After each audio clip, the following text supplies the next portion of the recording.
Welcome back to Dragon Jacket Insulation, where we engineer pre-jacketed insulation solutions.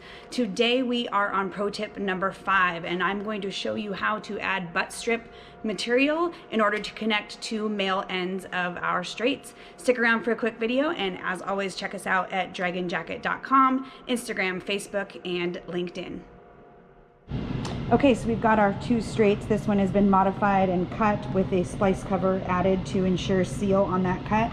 It is then going to be connected to this straight. We've got two male ends and we need to properly secure this seam. So we've got butt strip material that has been cut to the circumference of the insulation. You will lay that on, band here on either side of that seam to ensure proper sealing of that seam from moisture. I'll go ahead and show you the final product. All right, and there it is finished. Installing butt strip to facilitate connection points. Pro tip number 5.